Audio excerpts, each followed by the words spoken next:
Bom, gente, acho que a gente tem que lembrar que a estatística, ela trabalha com probabilidade, né? Não com certeza. Então, é uma das tarefas da análise estatística tentar impor limites a essas imprecisões que nós temos, né? Para isso, nós vamos estudar os elementos de tendência central e os elementos as medidas de variabilidade ou de dispersão dos dados, né? Esse vídeo agora, vamos falar apenas dos elementos de tendência central. Então, olha só, medidas de tendência, né, elas se justificam quando se estuda uma variável, e aí o primeiro interesse é conhecer a distribuição dessa variável, através das possíveis realizações da mesma. A gente vai estar estudando, então, dessas variáveis, no que diz respeito a essas variáveis. Dois aspectos. O primeiro deles, os tipos de dados são importantes para a gente. E, em segundo lugar, as medidas de tendência central e medidas de dispersão propriamente ditas, tá? Vamos começar, então, falando um pouquinho sobre os tipos de dados estatísticos que nós vamos trabalhar. De forma geral, os dados eles vão poder se classificar em dois grupos. Os dados vão ser ou qualitativos, também chamados de categóricos, ou dados quantitativos, também chamados de dados numéricos, né? Os dados qualitativos ou categóricos são aqueles cujos valores possíveis são categorias ou características, né? E não são, portanto, mensuráveis. Nós até podemos atribuir valores numéricos a essa categoria, mas esses valores numéricos eles não vão ser mensuráveis. Nós não vamos poder quantificar, medir esse valor numérico daí. Vocês já vão ver. Enquanto que os números quantitativos, né, os valores quantitativos ou numéricos, dados numéricos ou quantitativos, são aqueles que vão assumir valores mensuráveis propriamente dito. Do ponto de vista dos dados qualitativos ou categóricos, eles vão poder se classificar ainda, se subdividir em dois grupos. São eles chamados os dados categóricos ordinais ou nominais. Os ordinais são aqueles que, embora não possam ser mensuráveis, eles existem entre eles uma hierarquia. Então, uma categoria ela é mais importante ou mais evidente que outra categoria. Então, existe uma hierarquia dentre esses dados. Então, um exemplo ali, estágio de uma doença. Então, vamos classificar uma doença quanto a estágio A, B ou C. Então, o estágio A é pior do que o estágio B, que é pior do que o estágio C, ou assim por diante. Então, nessa forma de categoria, né, nós até podemos numerar o estágio 1, 2, 3, mas não necessariamente vai existir relação numérica entre a categoria e o valor adotado. Exemplo, um estágio de doença 4 não quer dizer que ele tem o dobro de mortalidade que o estágio 2. Essa relação não existe, né? Ela sim obedece uma hierarquia, mas não existe uma associação com os valores propriamente dito, porque eles não são mensuráveis. Então temos ali estágio da doença, né, a classificação de ASA, né, do estado anestésico de um paciente, ou classificação no New York Heart Association, né, de insuficiência cardíaca. Então existem os estágios determinados e uma hierarquia entre esses estágios. Do ponto de vista dos dados categóricos nominais, são aqueles que não existe hierarquia. Então, eles são também classificados em categorias, mas uma categoria não prevalece sobre outra categoria. Exemplo deles ali, sexo dos indivíduos, o gênero dos indivíduos, masculino e feminino. Ambos têm o mesmo peso, a mesma importância, né? Não temos uma hierarquia entre eles. Grupo sanguíneo, então tipo de sangue, A, B, AB, 0. Então, não existe também uma hierarquia, um grupo é mais importante que outro grupo. Não, todos eles têm o mesmo peso, né, na classificação. Então, são dados categóricos ditos nominais. Do ponto de vista dos dados numéricos ou quantitativos, esses sim vão assumir valores mensuráveis. Você vai poder medir ou contar esses elementos aí. E eles vão poder se subdividir ainda em duas classes também, chamados de dados discretos ou dados contínuos. Os dados discretos são aqueles que assumem valores inteiros, números inteiros, 1, 2, 3, 4, assim por diante. enquanto que os dados contínuos são aqueles que podem assumir frações. Então, vai ter um 2,485. Então, existem números fracionados. E o número de casas decimais que esse valor vai poder assumir vai depender do tipo de aferição, da precisão na aferição desses dados. De uma maneira geral, temos ali, exemplo de dado discreto, número de nascimentos, né? Frequência cardíaca, são números inteiros. Enquanto que dados contínuos, exemplo, peso, o indivíduo pode pesar 70 quilos ou 70,0000 quilos, depende da precisão da balança, né? Então, são dados contínuos. Altura, a mesma coisa, né? Temperatura, a mesma coisa. Então, de uma maneira geral, nós podemos dizer que os dados discretos, eles são consequência de contagem. Nós contamos números inteiros, 1, 2, 3, assim por diante. Enquanto que os dados contínuos, eles são resultados de medições, de aferições. Então, precisa de um instrumento para poder medir. E, dependendo da precisão desse instrumento, nós vamos ter um número de casas decimais condizente, né? Por que é importante sabermos isso? Porque, de uma maneira geral, a natureza desses dados, se eles são categóricos, se eles são numéricos, esses dados é que vão levar à escolha do teste estatístico, né, de análise. Então, se nós vamos fazer um teste T de student, se nós vamos realizar um teste Q², né, um teste exato Fisher, então isso tudo passa pelo tipo de dados que nós estamos trabalhando. Então, vamos ainda poder classificá-los assim. Os dados categóricos, né, normalmente, eles são representados como proporções. Não dá para ficar trabalhando com média, né, ou com mediana, ou algum outro elemento de tendência central nesses dados. Então, nós trabalhamos com proporções. Exemplo, 20% dos pacientes são asa 3. Né? Então, nós sabemos ali que nós estamos trabalhando com categorias, né, e que aquele grupo, o asa 3, representa 20% de todos os demais grupos, né, todos os demais asas. Então, trabalhamos com proporções, com frações, em se tratando de dados categóricos ou qualitativos. Por outro lado, os dados quantitativos ou numéricos, né, nós normalmente representamos eles, como eles são mensuráveis, nós trabalhamos com o valor numérico deles. Então, vamos ter elementos de tendência central e elementos de dispersão para poder embasar e representar esses elementos, esses dados. Vamos trabalhar então com média ou com mediana. Exemplo, a idade média dos pacientes é de 48 anos. Né? Então, esse número daí, nós vamos poder trabalhar com média, com mediana, desvio padrão, isso tudo a respeito dos dados numéricos, enquanto os categóricos não. Bom, vamos seguir em frente então e ver o que nós temos aqui. Olha só, um exemplo aqui para a gente estudar a distribuição dos dados. Estudou-se a distribuição dos alunos segundo peso, né, em uma determinada escola. Então, se atribuiu, né, faixas de peso possíveis para todos os alunos e foram contando a quantidade de alunos que se incluíam em determinada faixa, determinado extrato de peso pré-definido. Então, vamos supor ali, alunos entre 40 e 49 quilos, ficou num grupo, entre 49 e 58 quilos, no outro grupo, 58 e 67 quilos, 67 e 76 quilos e assim por diante. E foram contando o número de alunos que preenchiam esses critérios.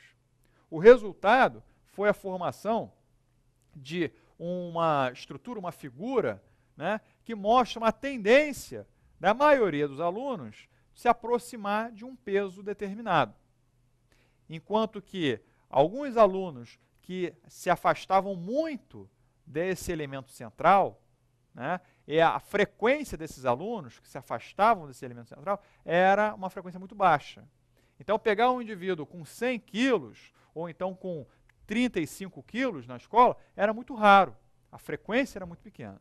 Mas indivíduos em torno ali dos 58 a 67 quilos, ou seja, 60 e pouquinhos quilos, tinha muitos alunos nessa faixa de peso. Então, a figura que nós formamos quando fazemos isso é uma figura chamada de polígono de frequência. Figura importantíssima para a gente poder estudar a distribuição dos dados. tá? A partir de um polígono de frequência que vai ser representado dessa maneira, com uma curva, né, de acordo com os estratos, a categoria que nós classificamos e a frequência dos elementos. Bom, vamos seguir então. Então, o que nós vemos nessa escola é o seguinte, né, ao fazermos essa avaliação do peso das crianças, nós percebemos que a grande maioria das crianças se aproximava dos 60 e pouquinhos quilos, enquanto que, conforme nós nos afastávamos do elemento central, a frequência ia reduzindo drasticamente. Tá? Então, essa aí mostra para a gente uma tendência, né, de precisão da nossa informação. Então, para estudar precisão, né, nós utilizamos o polígono de frequência. E ele pode ser, né, de várias maneiras, várias formas diferentes. Nós temos aqui representado 2 polígonos de frequência que mostram a mesma média, nós vamos ver a mesma mediana, nós vamos ver que eles apresentam também a mesma moda, porém, são polígonos diferentes, têm distribuição diferente. Ou seja, um polígono ele tem uma base mais larga, né, uma distribuição, uma dispersão desses dados mais ampla, enquanto o outro polígono ele é mais estreito, né, tem uma dispersão mais estreita desses dados, uma maior precisão na informação. Então, para isso, nós estudamos os elementos de tendência central, são os elementos que vão representar esse elemento aqui, ó, central, a forma de medir esse elemento central, e vamos estudar, num outro vídeo, os elementos de dispersão, as medidas de dispersão. Tá? Vamos seguir em frente aqui, então, e mostrar para que serve, então, uma medida de tendência central. Então, ela procura definir um valor para representar todo aquele conjunto de dados. Um único valor que represente todo aquele conjunto de dados. Né? Então, nós vamos poder trabalhar com 3 elementos, com a média, mediana ou com a moda. Conceito de cada um deles, tá ali. O que a média representa? É o valor que representa o padrão do grupo. Vai tentar mostrar para a gente, né, como é que o grupo se comporta, uma visão geral desse grupo daí. Então, a média serve para isso.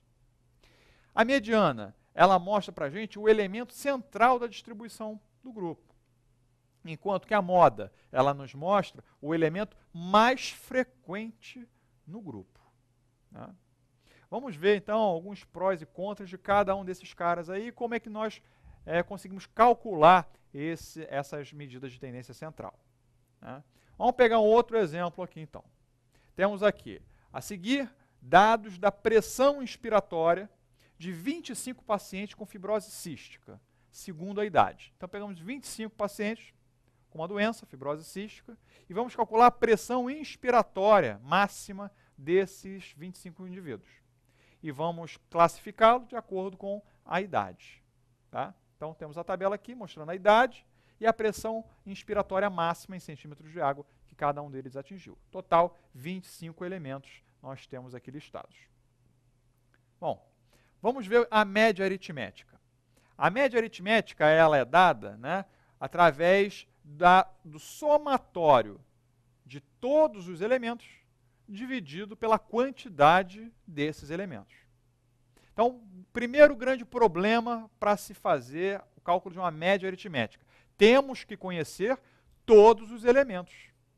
Se nós não conhecermos todos esses elementos, a tabela, nosso banco de dados, ele estiver restringindo algum elemento, né, estiver ocultando algum elemento, nós não conseguiremos calcular a média aritmética.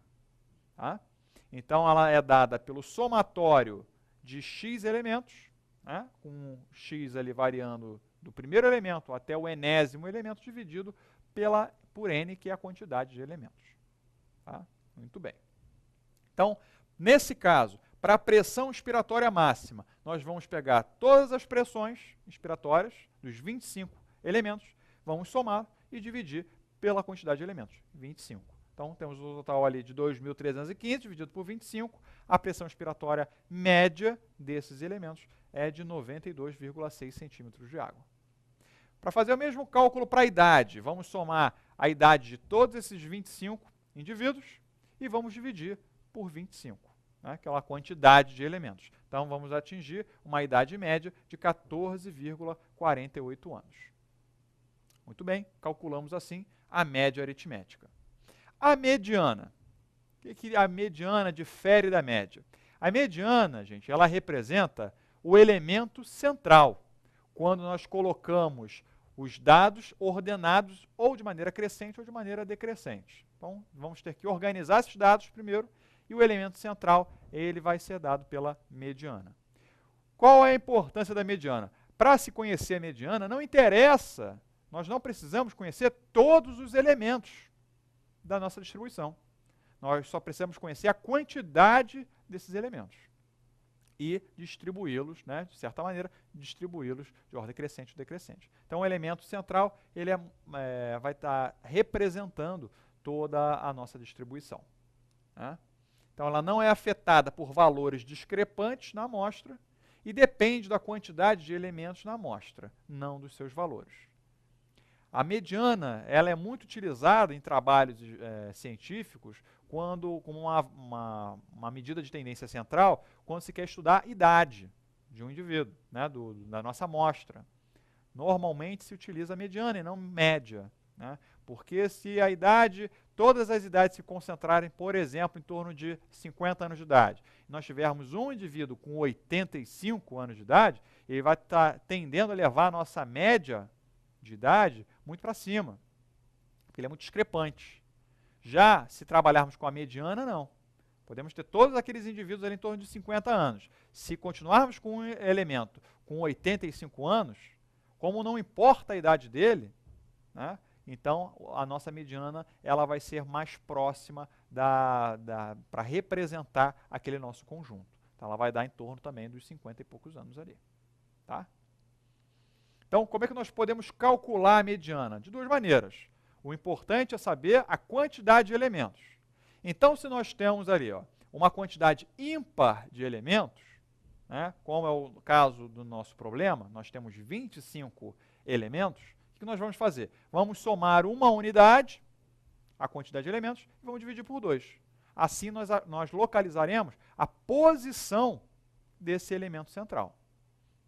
Enquanto que, se trabalharmos com um N, né, um número amostral par, basta que nós dividamos, né, por 2 a nossa amostra. Então, se tivermos 50 elementos, vamos dividir por 2, 25. Então, ele e o próximo, né, serão os elementos centrais.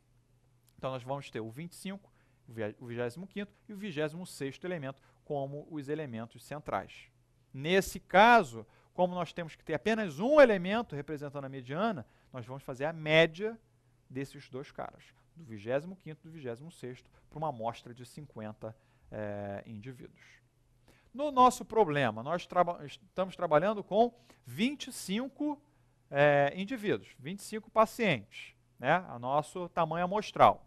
Então, é um número ímpar. Se é um número ímpar, nós vamos adicionar uma unidade. Então, vai ficar com 26, dividir por 2, 13. Então, o 13º elemento vai ser o elemento central. Vai estar dividindo a nossa amostra em duas partes iguais, duas metades, né? Então, nós temos aqui todos os indivíduos ordenados, né, por pressão inspiratória, em ordem crescente de pressão inspiratória máxima. Nós temos 25 elementos e já sabemos que 25 mais 1, 26, dividido por 2, 13, né? O 13º elemento é o elemento central. Então, esse elemento daí é o elemento central. Nossa mediana é de 95, que é o valor da pressão inspiratória máxima dele, 95 centímetros de água. Tá? Bom, e quanto à moda? A moda é o valor mais frequente, aquele mais repetido, né, na nossa amostra. Então, no nosso problema, nós vamos procurar aqueles valores que mais aparecem, que mais se repetiram. Olhando para todos os nossos dados, nós podemos perceber que tanto a pressão inspiratória de 75 centímetros de água como a pressão inspiratória de 95 centímetros de água se repetiram mais vezes. Repetiram 4 vezes cada uma delas. Então, a moda do nosso trabalho na nossa amostra, é de 75 e 95. Nós podemos ter mais de uma moda, né, na nossa amostra, sem problema nenhum. Tá? Mediana, apenas um elemento representativo. Média, apenas um elemento representativo. Tá? Gente, então assim nós terminamos esse bloco falando sobre medidas de tendência central. Próximo vídeo nós vamos falar sobre as medidas de dispersão, para poder comparar um grupo em relação ao outro. Tudo bem? Vamos lá.